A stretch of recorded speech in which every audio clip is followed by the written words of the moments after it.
하피드는 먹다만 빵 조각을 밀어 제쳐놓고 자신의 불행한 운명을 한탄했다. 벌써 베들렘에 온 지도 나흘째.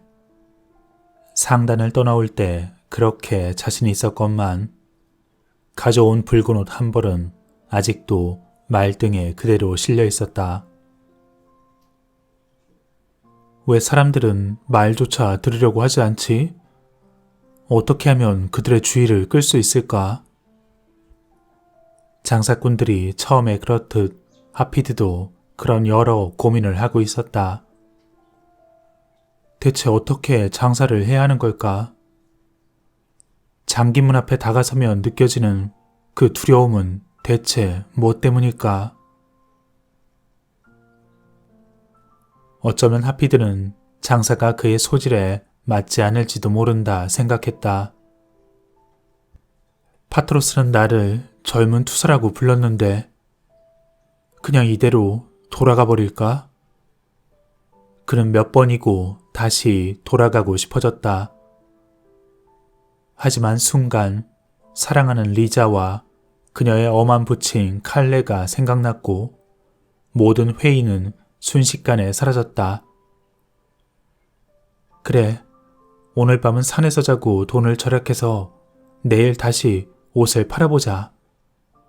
난 말주변이 좋으니까 분명 비싸게 팔 수 있을 거야.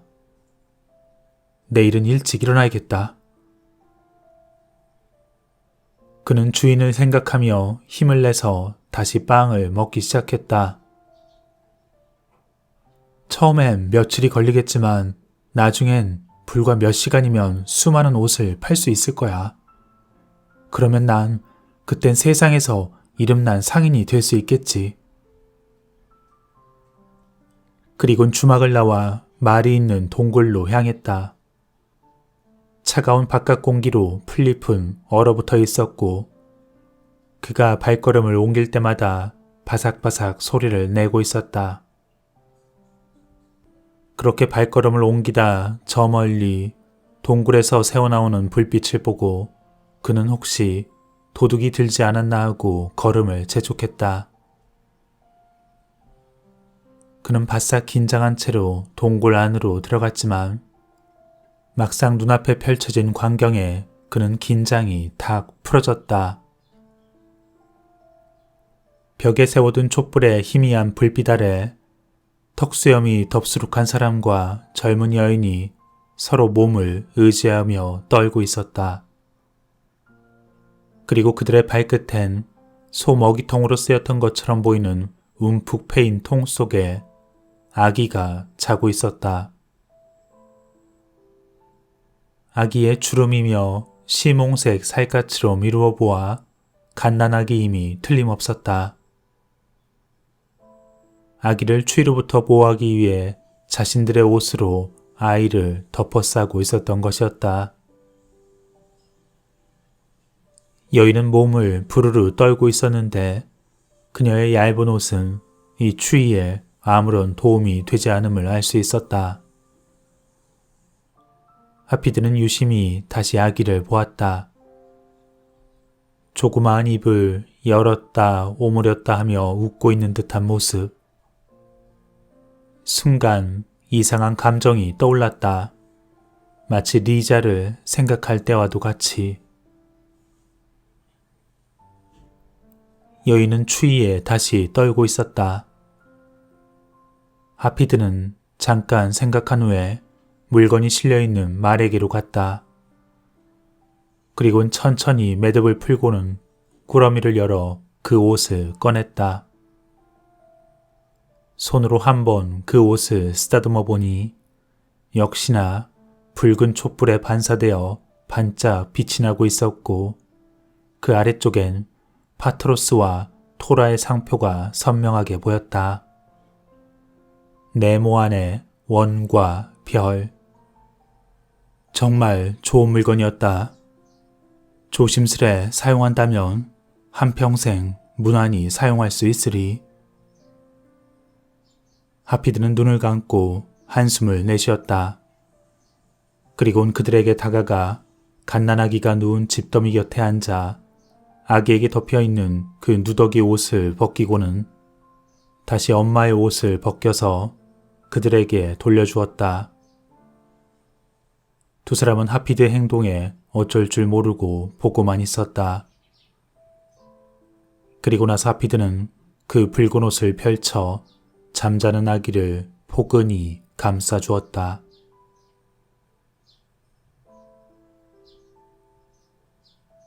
그가 말을 몰고 동굴을 나설 때까지 그의 뺨에는 아기 엄마의 키스 자국이 아직 남아 있었다.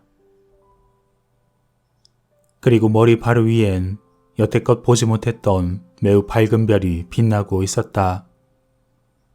하피드는 그것을 쳐다보며 눈에 눈물이 고였다. 그렇게 말을 타고 예루살렘으로 통하는 사이길로 접어들어 상단으로 향했다. 내가 왜 그런 바보 같은 짓을 했을까? 그 사람들이 누군지 알지도 못하면서 옷은 팔지도 않고 동굴에 아기에게 줬다고 하면 사람들이 떼굴떼굴 구르며 웃어대겠지. 하피드는 고개를 푹 숙인 채 길을 가고 있어서 그 커다란 별이 자기가 가고 있는 길을 환하게 비춰주고 있음을 모르고 있었다. 한참을 지났을 때 곧 상단이 있는 겟세마네 동산에 이르렀고 저 멀리 주인이 천막 밖에서 하늘을 쳐다보고 있음을 알아보았다. 파트로스가 점점 가까워지자 주인은 깜짝 놀라 다가오며 물었다. 아니, 지금 곧장 돌아오는 길이냐? 네, 주인어른. 별이 널 따라오고 있다는 걸 몰랐어? 그런가요? 알지 못했습니다. 알지 못했다고? 몇 시간 전에 저 베들레헴 쪽 하늘에서 별을 본 이후 지금껏 여기서 조금도 움직일 수가 없었어. 저렇게 휘황하고 밝은 별은 여지껏 보지 못했는걸? 그 별을 계속 보고 있었는데 차츰 움직이더니 우리 상단 쪽으로 오더구나. 그리고 이제 바로 너의 머리 위에 있구나. 그런데 웬일인지 더 이상 움직이지를 않는구나. 베들레헴에서 무슨 특별한 일이라도 한 거야? 아무것도 하지 않았는데요, 주인어른. 이상하다. 여태까지 이렇게 이상한 일은 본 적이 없어. 저도 이 밤을 잊을 수가 없을 것 같습니다. 그래, 어쨌든 잘 돌아왔다. 그런데 짐이 비어있구나. 그래, 성공했어. 어서 천막으로 가자꾸나. 너의 이야기를 들려줘. 나는 그동안 잠을 이룰 수가 없었어. 천막으로 들어간 파트로스는 그동안 수없이 거절당했던 일이며 좌절했던 이야기들을 쏟아놓았다. 하피드가 다른 상인에게 떠밀려 넘어졌다 했을 때 파트로스는 고개를 끄덕였고 흥정을 해주지 않자 로마 군인이 그 옷을 하피드의 얼굴에 냅다 내던졌다는 말을 했을 때 파트로스는 크게 웃음을 터뜨렸다. 그리고 낮에 식당에서 떠올라 그를 괴롭히던 여러 의혹들에 관해서 이야기했다. 그래, 그래도 결국 너는 모든 의아심을 버리고 다시 옷을 팔아보겠다고 나섰던 거구나. 전 단지 칼레의 딸을 생각했을 뿐입니다. 그녀를 다시 만나지 못할지도 모른다는 생각뿐이었습니다. 그런데 이제 결국 그녀를 놓치고 말았습니다. 아니, 놓치다니 그게 무슨 말이야? 옷은 여기 없지 않느냐? 하피드는 고개를 숙인 채 동굴에서 있었던 일과 갓난아기, 그 옷에 관한 사실을 이야기했다. 젊은이가 말하는 것을 들으며 파트로스는 창틈으로 비치는 별빛을 보고 또 계속 보았다.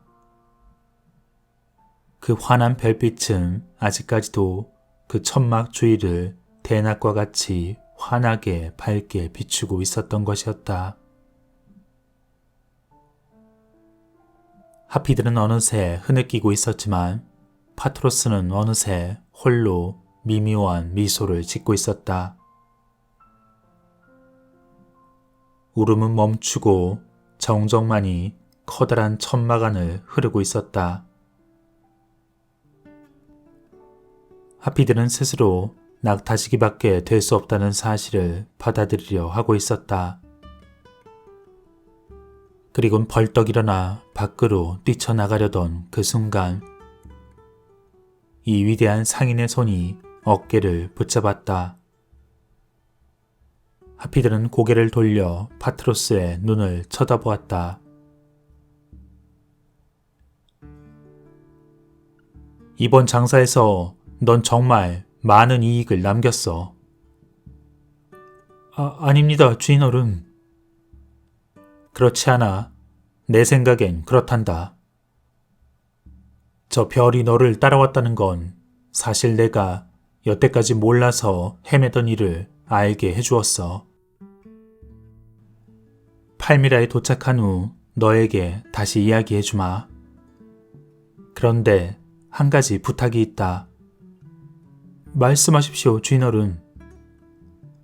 내일쯤이면 사람들이 상단에 돌아올 거다.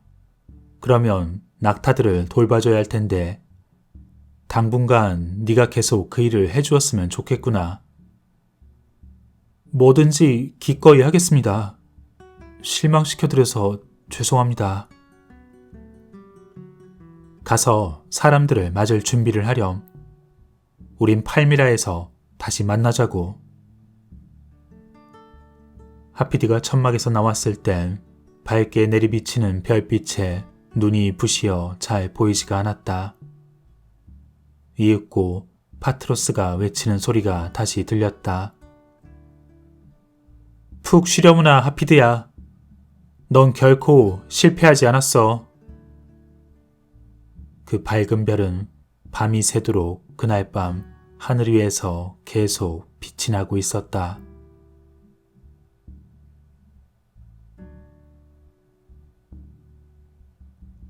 팔미라에 돌아온 지 거의 2주일 가까이 된 어느 날 하피드는 마구간 침대에서 잠이 깨었을 때 주인의 부름을 받고 급히 주인의 침실로 갔다.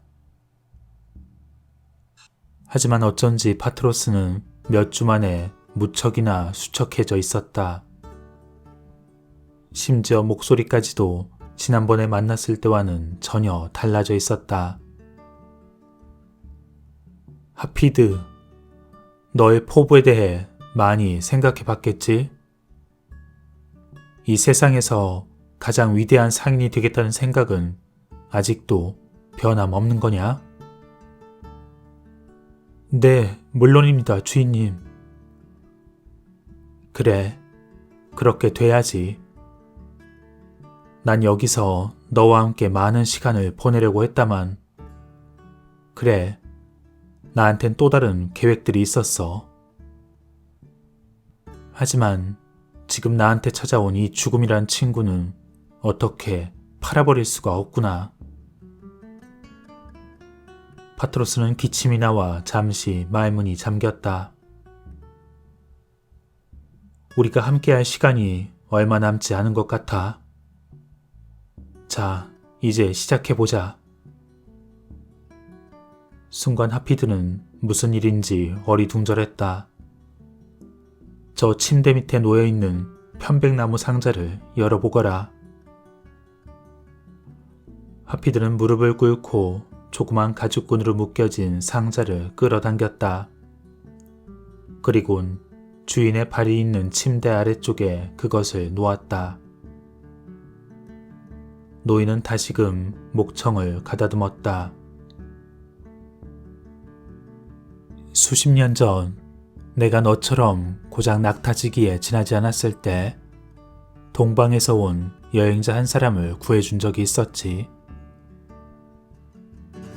그는 나를 양자로 삼았고 세월이 흘러 어느 날 그는 이 상자를 나에게 보여주었어. 그 속엔 각각 번호가 붙여진 10장의 두루마리가 있었지. 그 두루마리엔 내가 크게 성공할 수 있었던 원칙과 비결이 적혀 있었어. 결국 나는 그 10장의 두루마리가 들어있는 이 상자와 편지 한 통, 약간의 돈을 받아서 그 집을 떠났지. 그리고 편지엔 그렇게 쓰여 있었단다. 앞으로 벌어들인 돈의 절반은 어려운 사람들을 위해 나누어 주라고. 그리고 그 두루마리의 내용을 전달받을 사람은 어떤 특별한 영감이 있을 때까진 결코 누구에게도 주어서도 보여주지도 말라고. 하피드는 고개를 가로저었다. 무슨 말씀이신지 모르겠습니다, 주인어른. 내게 이 많은 재산을 안겨다 준 이 두루마리를 넘겨주라는 계시를 나는 평생을 기다려왔어.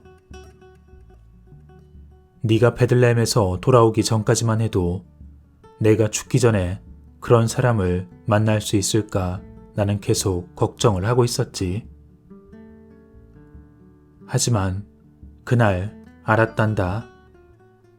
그 밝은 별이 베들레헴에서부터 너를 따라온 날, 그것을 물려받을 사람이 바로 너라는 걸. 아무리 이해하려고 해도 이건 신의 계시가 아니고선 있을 수 없는 일이라 생각했어. 네가 그 옷을 아기에게 주워버렸다 했을 때 난 마음속으로 그렇게 오랫동안 찾아오던 일이 끝났음을 비로소 알게 된 거야. 그리고 이제 내가 바로 그 물려줄 사람을 찾았다는 것을 알고 나니 이상하게도 내 생명력은 점점 사그라들기 시작하더구나. 이제 나의 날은 얼마 남지 않았지만 그렇게 오랫동안 찾아왔던 널 만난 지금 내 마음은 너무도 편안하구나. 가까이 와서 내 말을 잘 들어라. 하피드는 주인에게로 다가갔고 그의 눈엔 눈물이 고이고 있었다. 파트로스는 하피드의 손을 꼭 맞잡았다. 그리고 크게 숨을 몰아쉬었다. 자, 하피드. 나는 이 상자와 여기 들어있는 모든 걸 너에게 주겠다. 하지만 먼저 너도 약속을 해야 한다. 상자 속엔 일금 100달란트가 들어있어. 큰 돈은 아니지만 네가 당장 생활하고 장사를 시작하는 데 필요한 용단은 조금 살 수 있을 거야.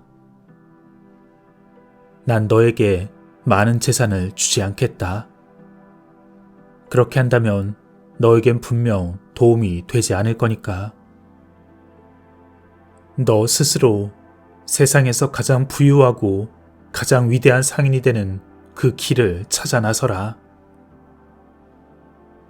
네가 말했던 그 포부를 결코 잊지 말거라. 지금 바로 이 마을을 떠나 다마스커스로 가거라.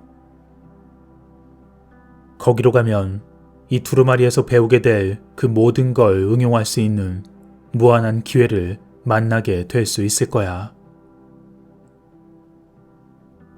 묵을 곳이 정해지거든 먼저 첫 번째 두루마리만을 열어보거라.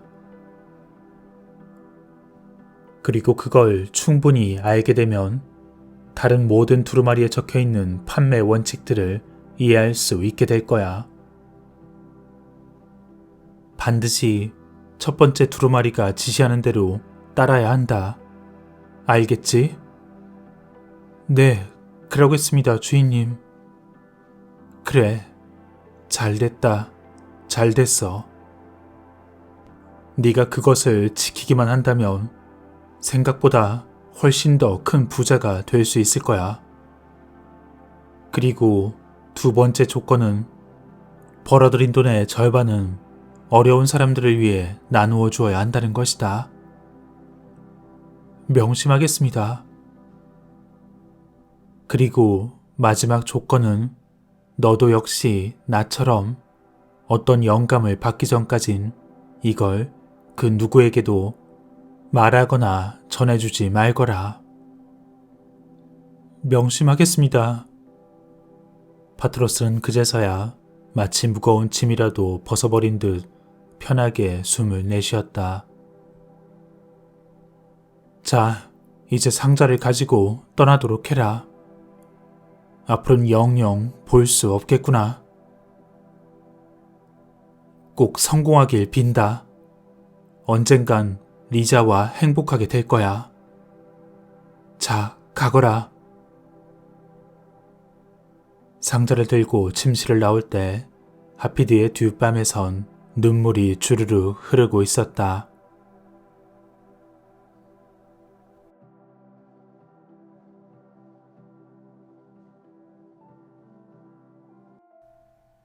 며칠 후 하피들은 동문을 지나 다마스커스 성 안으로 들어갔다. 세상에서 가장 큰 상단을 따라 대도시를 헤매고 다니던 게 엊그제 같았는데 지금은 누구 하나 보살펴주지 않는 고독한 신세라니 마음속엔 의구심과 두려움이 몰려왔다. 시장에 들어서자 여기저기 그에게 물건을 팔려고 사람들이 몰려들었고 수많은 종류의 상점들이 줄을 지어 늘어서 있는 걸 보니 역시 다마스커스였다. 하피드는 숙소를 구하고 강에서 목욕을 한 후 방으로 돌아왔다. 그리고 그 작은 편백 상자를 침대 아래 가져다 놓고 가죽끈을 풀기 시작했다. 뚜껑은 쉽게 열렸고 그는 가죽 두루마리를 응시했다. 조심스레 집어들자 마치 살아있는 것 같아 그는 손을 움츠렸다. 하피들은 일어나 창문 쪽으로 갔다. 반마일이나 멀리 떨어져 있는 시장에서 떠드는 소음이 여기까지도 들려오고 있었다. 그는 순간 자신의 의지가 다시 의심스러워지기 시작했다.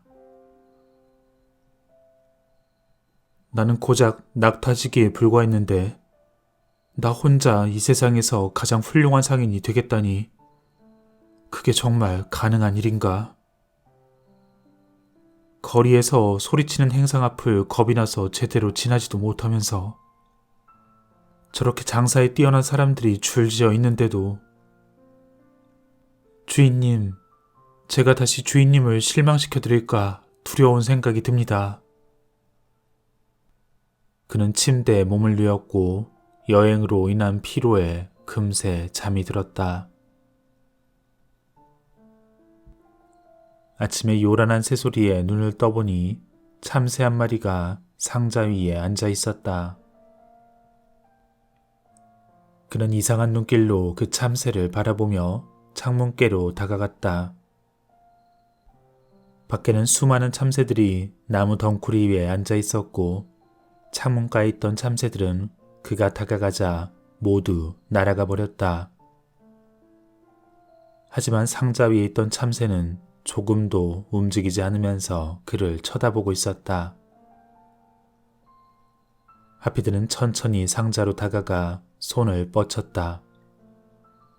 참새가 풀쩍 그의 손바닥 위로 뛰어 올라왔다. 네 친구들은 무서워서 밖에 있는데 너 혼자 이 안으로 들어왔구나. 정말 용기 있는 참새네. 새는 하피드의 손등을 세게 쪼았다. 그는 새를 빵과 치즈가 있는 식탁으로 데리고 갔다. 그리고 빵 한 쪽을 그 친구에게 놓아주자 그는 맛있게 먹기 시작했고 순간 이상한 생각이 든 하피드는 창문께로 다가가 살펴봤다. 그랬다. 창문엔 새가 들어올 수 있을 만한 크기의 구멍이 나 있지 않았다. 그때 문득 파트로스의 목소리가 기억났다. 성공하겠다는 의지가 굳은 사람은 결코 실패하지 않는다. 하피드는 돌아와 상자 안에 손을 집어넣고 첫 번째 두루마리를 꺼냈다. 그것은 다른 것들보다 훨씬 달아있어서 알아보기 손쉬웠다. 첫 번째 두루마리를 정중히 펼쳤다. 순간 그를 짓누르던 두려움은 이미 사라지고 없었다. 그리곤 참새가 있던 곳을 바라보니 참새는 어디론가 사라지고 없었다. 하피드는 다시 두루마리를 쳐다보았고 그것을 읽기 시작했다. 그는 그 내용을 충분히 익혔으며 그 내용이 가르치는 대로 실천하여 결국 거대한 상업 왕국을 이룩했으며 파트로스와의 약속대로 거의 모든 재산을 주위에 나누어 주었다. 10개의 두루마리는 하나의 씨앗이 싹이 터 열매를 맺으려면 비와 햇빛과 따뜻한 바람이 절대적으로 필요한 것처럼 그런 식으로 하피드의 꿈을 성취시켜준 성공의 10계명이었다.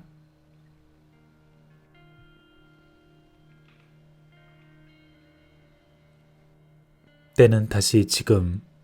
하피드는 그 두루마리를 상속받게 될 사람이 나타나기를 기다리며 고달픈 나날을 보내고 있었다.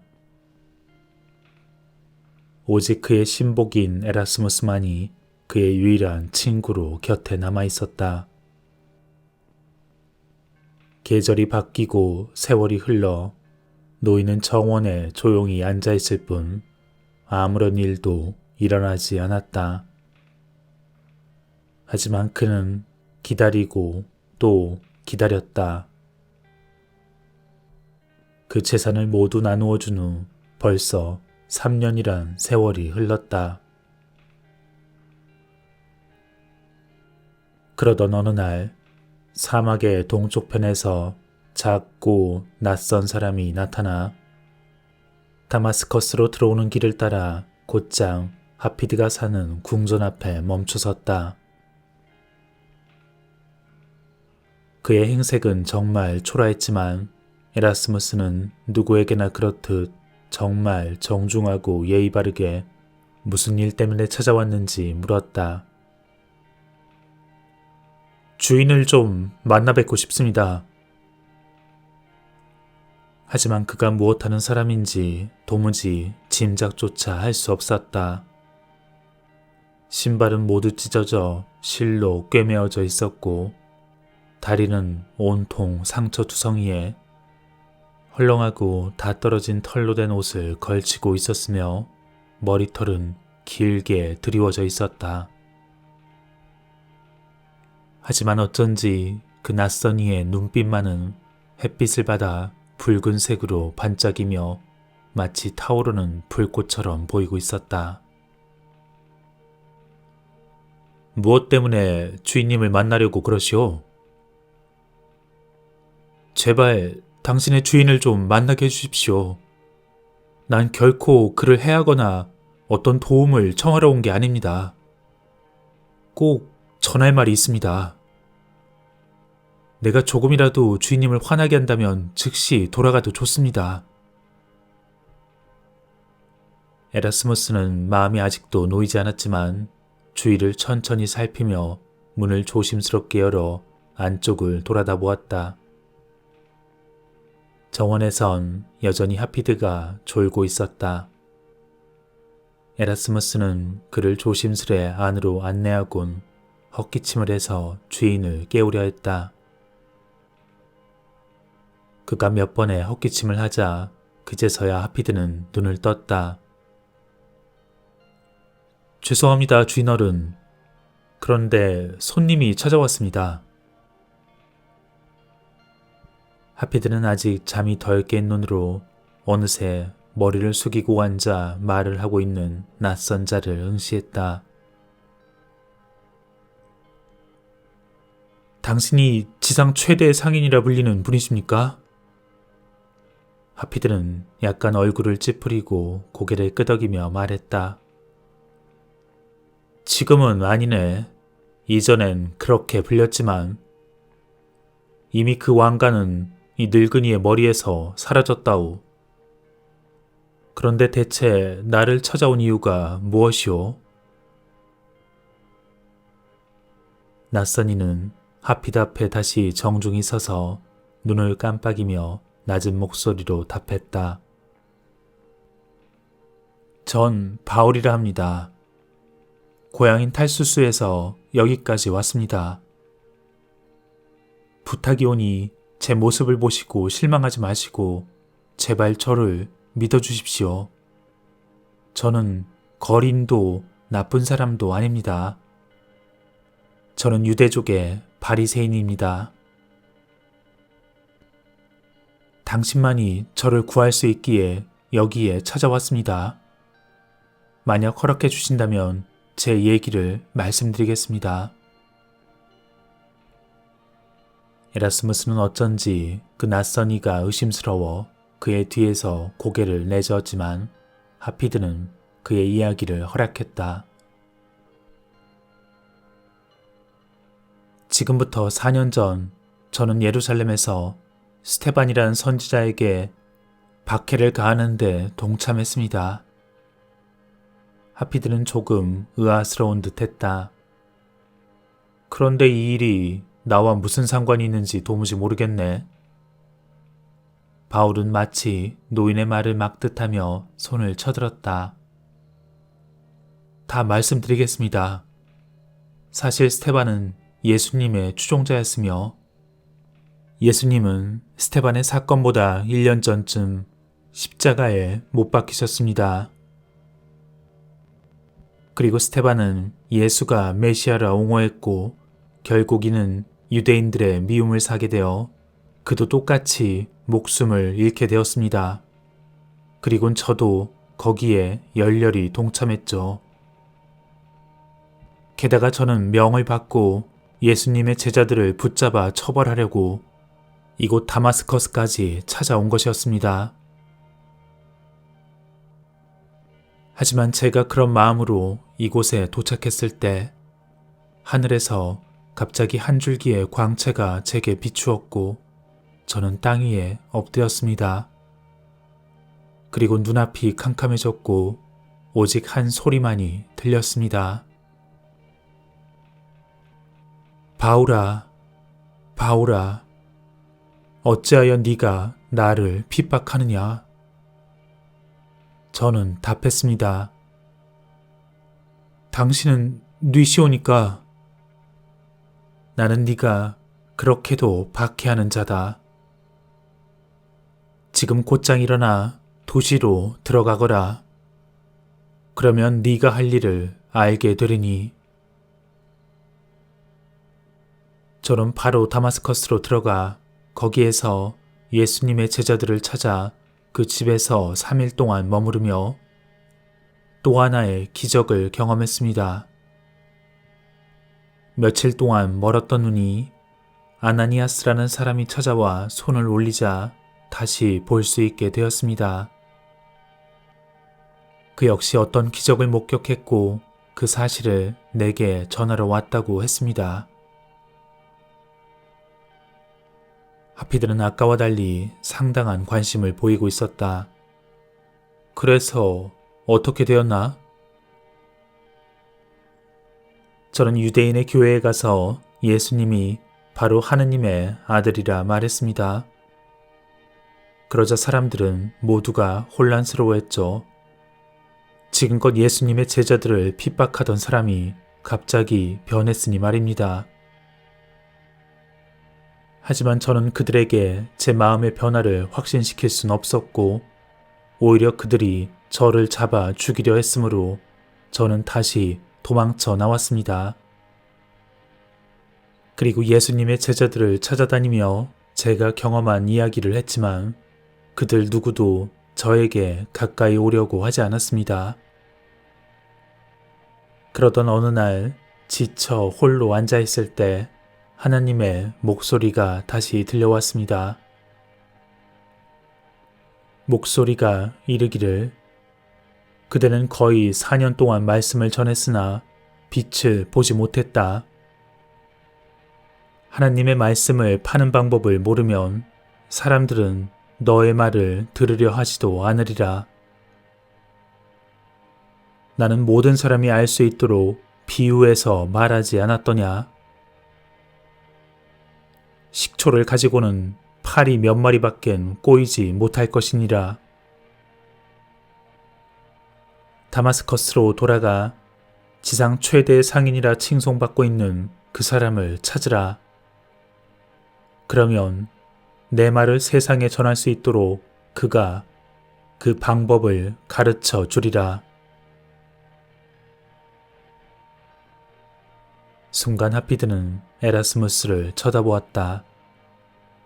그리고 또한 누구에게도 말하지 않았던 그 약속이 생각났다. 이 사람이 설마 그렇게 오랫동안 기다리고 기다리던 바로 그 사람인가? 이 지상 최대의 상인은 앞으로 몸을 구부리더니 자기의 손을 바울의 어깨에 얹었다. 그 예수님이란 분에 대해 좀 더 자세히 말해주겠나?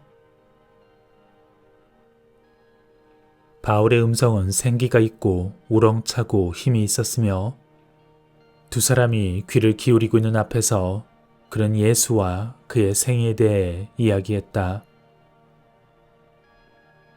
세례 요한과 수많은 기적, 그리고 십자가와 부활.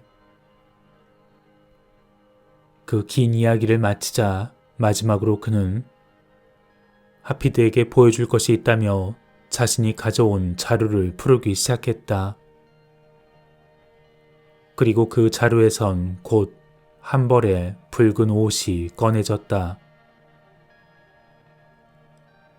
어르신, 당신은 지금 예수님께서 남겨놓으신 이 세상에서 가장 훌륭한 물건을 가지고 계십니다. 예수님께서는 가지고 계신 모든 것을 세상 사람들에게 나누어 주셨죠. 자신의 생명까지도 말이죠. 로마군들은 그의 십자가 밑에 이 옷을 던졌습니다.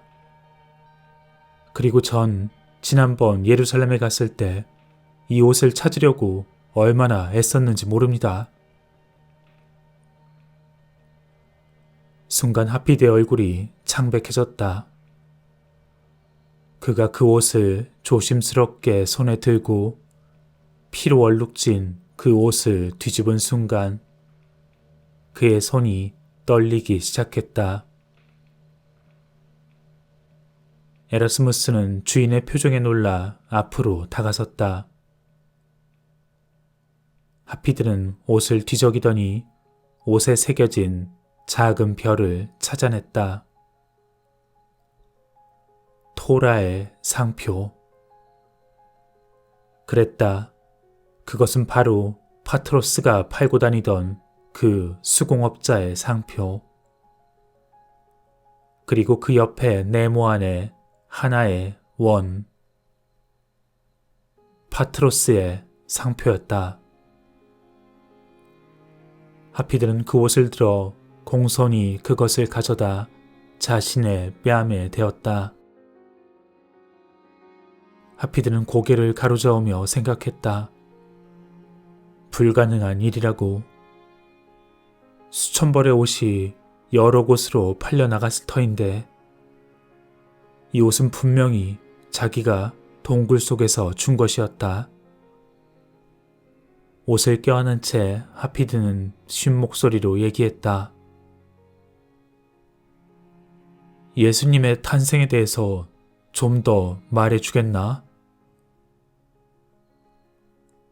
그분은 오실 때에도 아무것도 가진 것 없이 맨손으로 오셨다고 하셨습니다.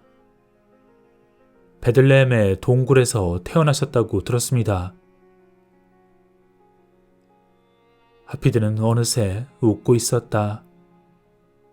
하지만 뺨에는 눈물이 흘러내리고 있었기 때문에 두 사람은 그런 하피드를 의아하게 바라보고 있었다.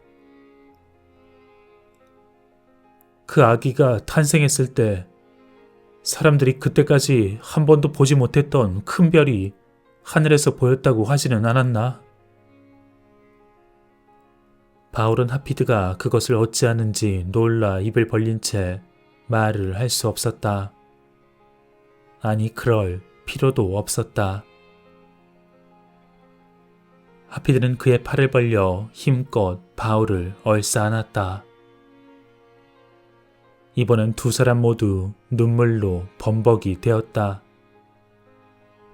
그리고 하피드는 일어서서 에라스무스를 불렀다. 내 믿음직스러운 친구여, 어서 탑으로 올라가 그 상자를 가져다 주게나.